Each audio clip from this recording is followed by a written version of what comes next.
Salut à tous, ici Adrien D. Aujourd'hui on est le vendredi 16 août 2019 et dans cette vidéo je vais vous présenter un petit logiciel. Ça fait longtemps que j'ai pas présenté de logiciel et en début d'année j'avais dit que je parlerais un peu plus de logiciel, donc là c'est le cas.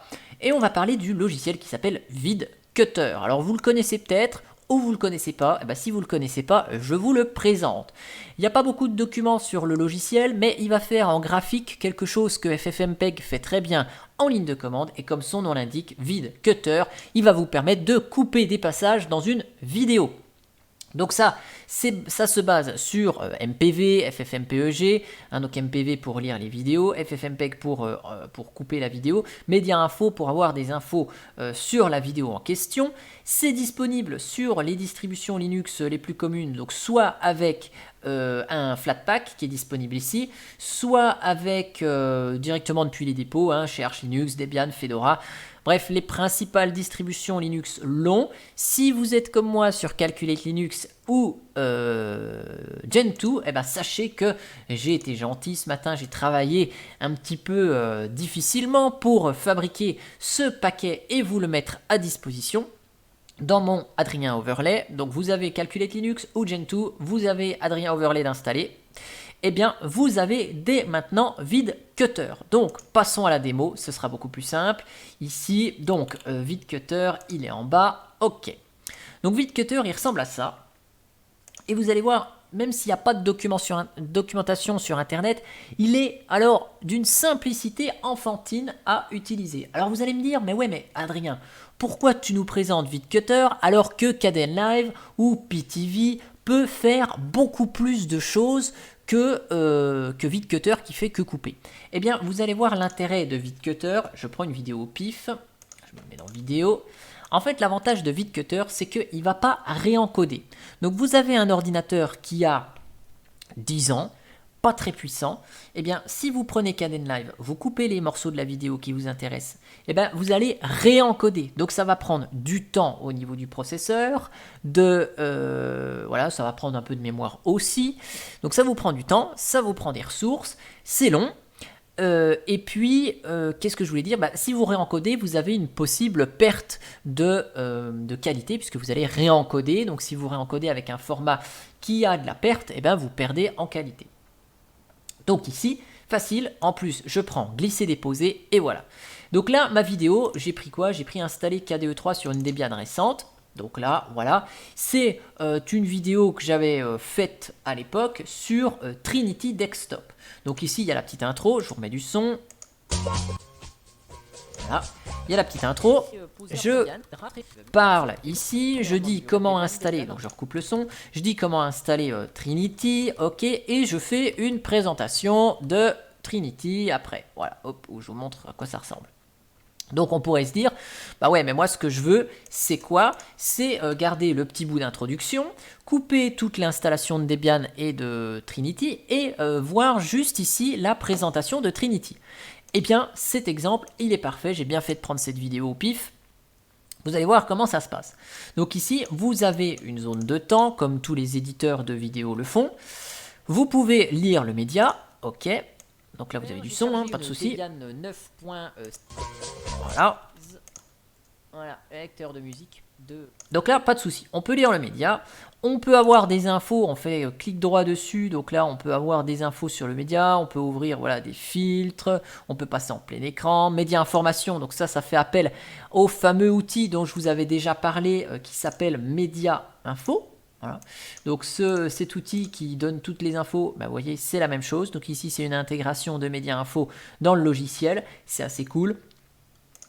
Directement, vous pouvez avoir des infos sur la taille, la durée, le codec vidéo, la taille, en hauteur, largeur, et toutes les infos sur la vidéo. Donc là, par exemple, exemple pratique, on veut garder le début de l'intro et juste le bout. Donc là, au niveau de l'interface, je ne vous présente pas trop parce qu'il n'y a pas grand chose, mais on peut avoir une console, on peut avoir des informations ici sur l'écran. Donc c'est l'équivalent de ce qu'on retrouve sur SM Player par exemple. Ici, on peut activer ou désactiver là, les thumbnails, donc les vignettes. Ici, on peut voilà, activer ou désactiver la création par chapitre. Donc par défaut, c'est comme ça. Et on a un outil qui permet de couper assez rapidement. Donc je ne sais pas trop comment il fonctionne. Je ne vais pas l'utiliser, je vais l'utiliser juste la manière traditionnelle ici. Donc je vais me déplacer sur là, voilà, le début de Trinity. Donc là, ici, on a le temps. On peut régler plus finement là. Vous voyez, avec, soit avec les flèches, hop, voilà, on peut se déplacer et on peut naviguer précisément hein, pour aller à une zone de temps définie. Donc par exemple là, hop, je vais commencer ici. Je fais Start Clip et je vais jusqu'à la fin parce que ce qui m'intéresse, c'est d'avoir jusqu'à la fermeture de Trinity. Donc là, hop, voilà, je vais jusqu'ici, je vais m'arrêter là, un clip, hop, et il nous fait un clip ici. Donc là, j'ai les 10 minutes de vidéo qui parlent de Trinity, ça m'intéresse. Ensuite, je veux récupérer mon intro. Donc là, je me mets au début, Start Clip. Mon intro, elle dure 10 secondes à peu près, 10-12 secondes. Hop. Donc là, on peut même être super précis, à aller à l'image près. En descendant comme ça, 0,30. Bon. Presque 20. Bon, pas grave, 0. Ok. Je m'arrête ici, un clip. Et vous voyez ici, j'ai mon intro. Mais vous allez me dire, ben oui, mais l'intro, elle est après la vidéo, c'est con. Ben, on peut glisser, déposer, hein, pas de problème. Et donc ici, j'ai ma future vidéo avec le petit bout d'intro, qui est ici, et la zone ici qui m'intéresse. Bon, c'est cool. Et bien maintenant, comment on exporte l'affaire? Eh bien, on clique sur le bouton Save Media. Et là où Kdenlive, PTV, OpenShot vont réencoder, regardez, on fait un test vide cutter. Regardez bien le temps que ça va prendre pour me sortir la vidéo. Paf, 1 seconde. C'est le temps d'écriture sur le SSD des 59,3 mégaoctets. Là, il nous a sorti la vidéo. Il n'a rien réencodé du tout. J'ai mon intro.